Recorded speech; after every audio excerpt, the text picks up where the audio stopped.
Temi stood outside the towering glass building of Goldcrest Solutions, her heart pounding like a talking drum. She adjusted her blazer for the 10th time, hoping she looked professional enough. Her oversized handbag contained her CV, a notepad, a pack of biscuits, and a small bottle of hand sanitizer, her mother's parting gift. "You'll need this," her mother had said. "Offices are full of germs and gossip." The receptionist, a woman with perfectly arched eyebrows and a voice that could cut glass, looked her up and down. "Name: Temi Adeyemi. I'm the new intern." The receptionist smirked. "Oh, another one. Welcome to the jungle." She handed Temi a visitor's pass and pointed to the elevator. "3rd floor. HR will handle you from there." As Temi stepped into the elevator, she noticed a man in a sharp suit staring at her. He smiled, revealing a gold tooth. "First day?" "Yes," Temi replied, trying to sound confident. "Good luck. You'll need it." The man chuckled as he stepped out on the 2nd floor. The HR manager, Auntie Fumi, was a cheerful woman with a voice that carried across the office. "Welcome, welcome. Let me show you around." She led Temi through the maze of cubicles, introducing her to colleagues who barely looked up from their computers. "This is the kitchen. Don't leave your food in the fridge unless you want it to disappear.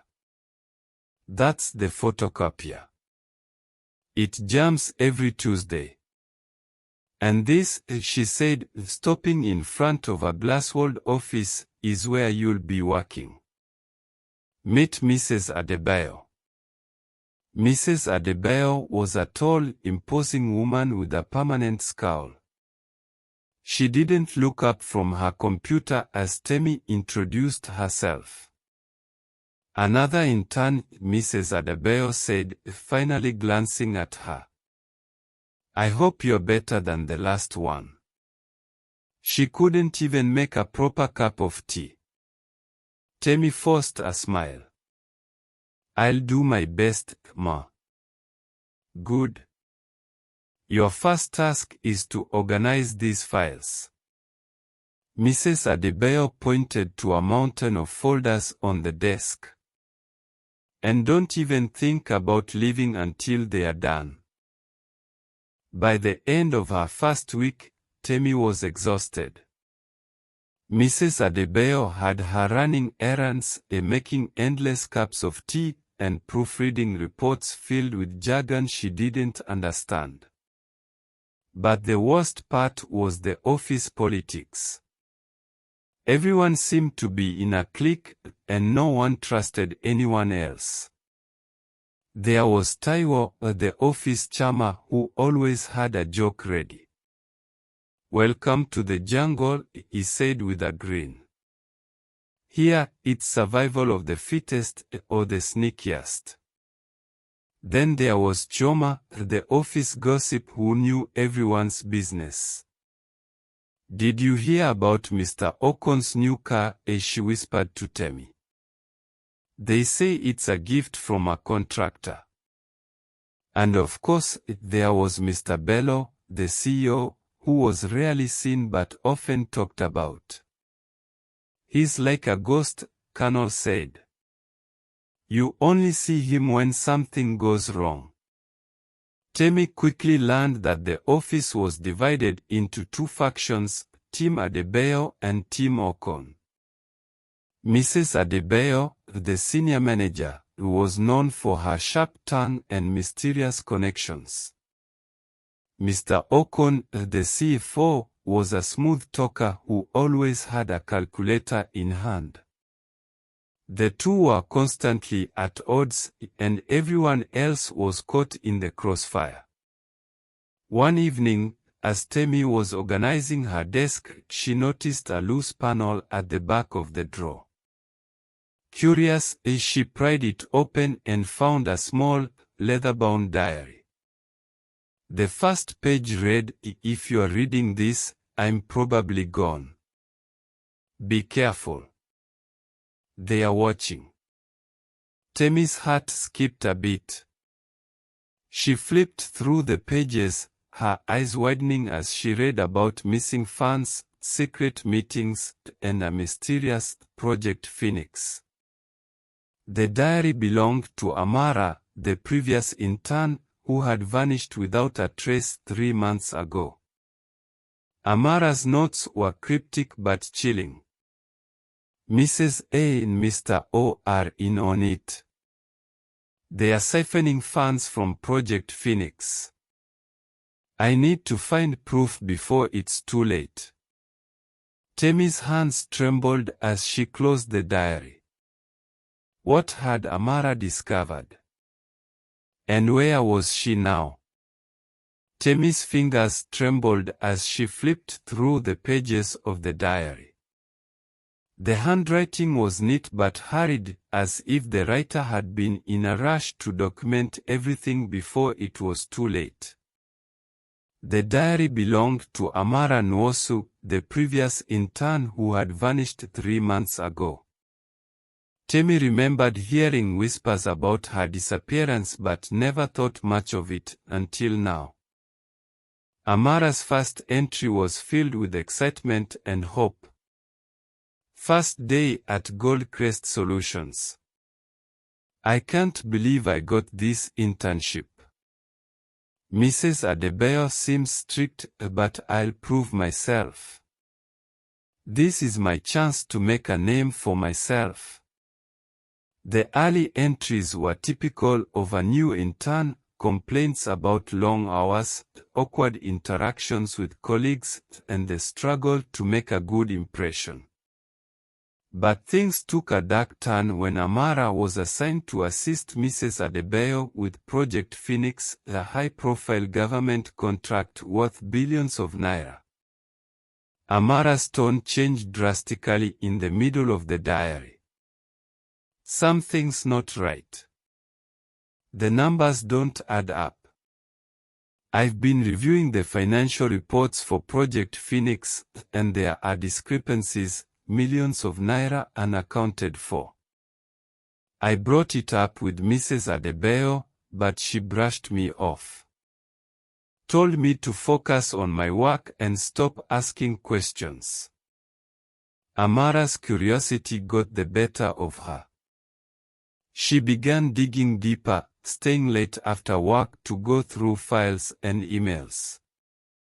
What she found was shocking. Mrs. Adebayo and Mr. Okon were siphoning funds from the project, funneling the money into offshore accounts.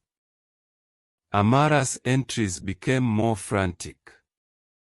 "I think they know I'm onto them. Yesterday, I found my desk ransacked. My files were scattered, and my laptop was tampered with. Today, I received an anonymous note: stop digging, or you'll regret it. I'm scared, but I can't stop now. I need to find proof." The threats escalated. Amara wrote about being followed home, receiving strange phone calls, and finding her car tires slashed. She confided in a few colleagues, but no one was willing to help. Even Taiwo, who had always been friendly, warned her to back off. "This is bigger than you, Amara," he told her. "You're playing with fire." The final entry was chilling. "I found the smoking gun, a USB drive with recordings of Mrs. Adebayo and Mr. Okon discussing the fraud. I'm going to take it to the authorities tomorrow. If anything happens to me, know that I didn't back down. I did this for the truth." Amara was never seen again after that day.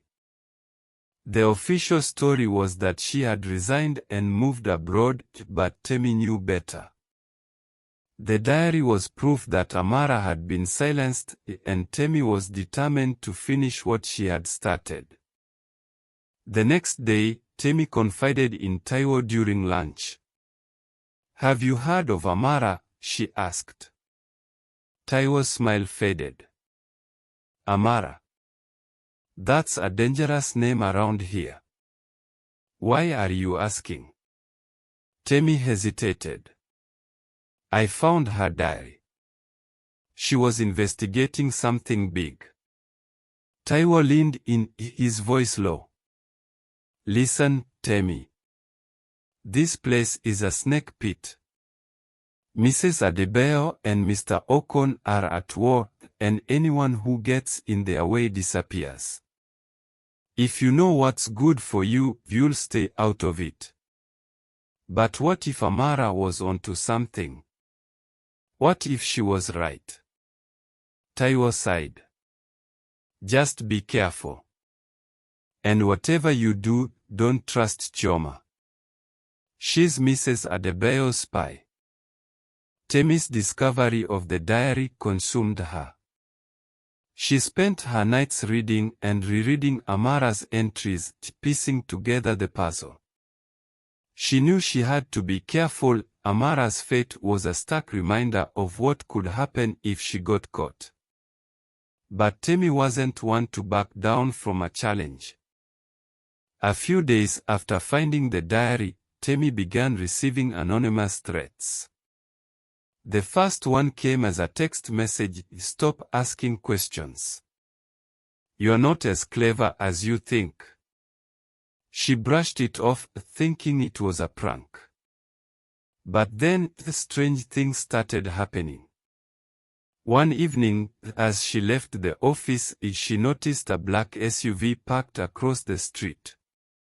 The engine was running, and the windows were tinted. She quickened her pace, her heart pounding. The SUV followed her for a few blocks before disappearing into traffic.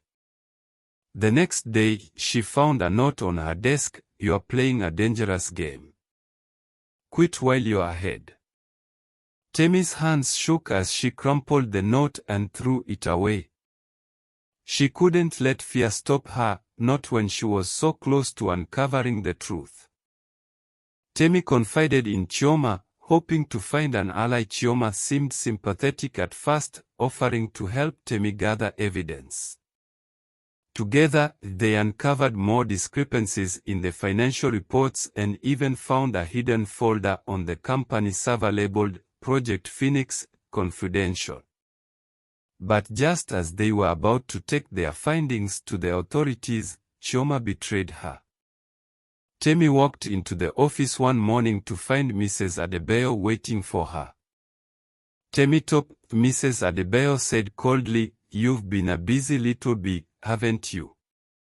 Temi's heart sank as she saw Chioma standing behind Mrs. Adebayo, a smug smile on her face. "I'm sorry, Temi," Chioma said. "But you left me no choice."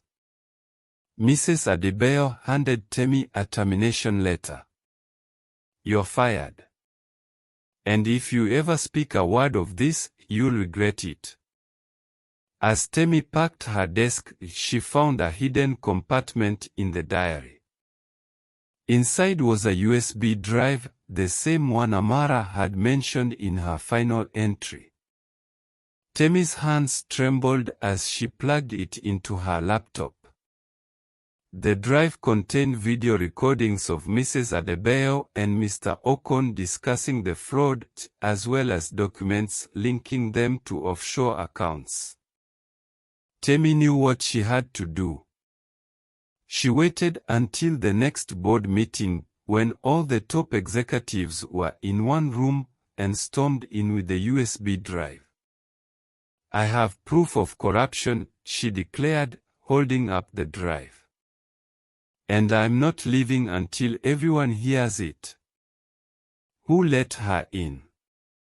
Mrs. Adebayo snapped, rising from her seat. "Security." "Wait." Temi shouted, her voice trembling but firm. I have proof of corruption in this company, and everyone here needs to hear it. She plugged the USB drive into the projector and hit play. The room erupted into gusts as the video of Mrs. Adebayo and Mr. Okon discussing the fraud played on the screen. Documents detailing the offshore accounts and siphoning of funds from Project Phoenix followed. Mr. Bello stood up, his face red with anger. "This is an outrage. How dare you?"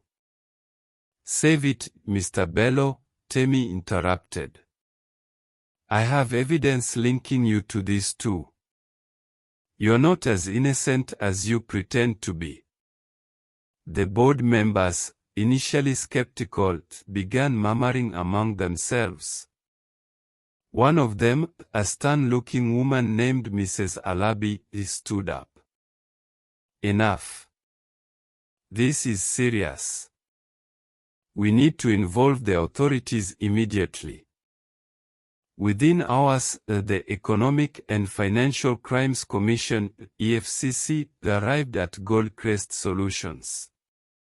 Mrs. Adebayo, Mr. Okon, and Mr. Bello were escorted out of the building in handcuffs, their faces a mix of anger and humiliation. The employees gathered in the lobby, whispering and snapping photos on their phones. Temi watched from a distance, her emotions a whirlwind of relief, fear, and triumph. Taiwo approached her, his usual smirk replaced by a look of admiration. "You did it, Temi. You actually did it." Chioma, looking ashamed, tried to apologize, but Temi cut her off. "Save it, Chioma. You made your choice." The next day, Temi was called into a meeting with the new interim board. Mrs. Alabi, now acting CEO, sat at the head of the table. "Temitop," as she began, "what you did took incredible courage. You've not only saved this company from further damage but also restored its integrity." The board offered Temi a permanent position as a junior executive, complete with a hefty salary and benefits. "You've proven yourself to be an asset to this company," Mrs. Alabi said. "We'd be honored to have you stay." Temi hesitated. She had dreamed of this moment, but now that it was here, it felt hollow. "Thank you," she said finally, "but I have to decline." The room fell silent. Mrs. Alabi raised an eyebrow. "May I ask why?" Temi took a deep breath. "This company has taught me a lot, but it's also shown me the importance of integrity and courage. I want to start my own business, one where honesty and fairness are at the core of everything we do." Temi's resignation letter was short and to the point. She packed her desk, said her goodbyes, and walked out of Goldcrest Solutions for the last time. But this wasn't the end, it was the beginning of something new. With the support of her family and friends, Temi started her own consulting firm, Integrity Solutions. Her mission was simple: to help businesses operate transparently and ethically. Word of her bravery at Goldcrest spread quickly, and clients flocked to her firm. Back at Goldcrest Solutions, the new leadership implemented sweeping reforms. Mrs. Alabi made transparency a priority, and the company regained its reputation. Employees who had once lived in fear now felt empowered to speak up. The office culture shifted from one of suspicion and backstabbing to collaboration and trust. A year later, Temi's firm was thriving. She had a small but dedicated team, and her clients ranged from startups to established corporations. She even hired Taiwo, who had quit Goldcrest after realizing he wanted to be part of something meaningful. One evening, as Temi sat in her modest office, she received a call from Mrs. Alabi. Temi talked to Mrs. Alabi said, "I just wanted to say thank you. You didn't just expose corruption, you inspired change. Goldcrest is a better place because of you."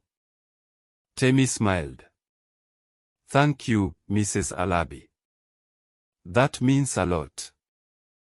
The story ends with Temi reflecting on her journey. She had faced fear, betrayal, and danger, but she had never given up. Her courage had not only brought down corrupt executives but also inspired others to stand up for what's right. As she looked out the window at the bustling city below, Temi felt a sense of pride. She had built something from scratch, a business that reflected her values and her vision for a better world. And she knew that no matter what challenges lay ahead, she would face them with integrity and courage. Thank you for watching. Do well to like, share, and subscribe to encourage me to create more African folktales.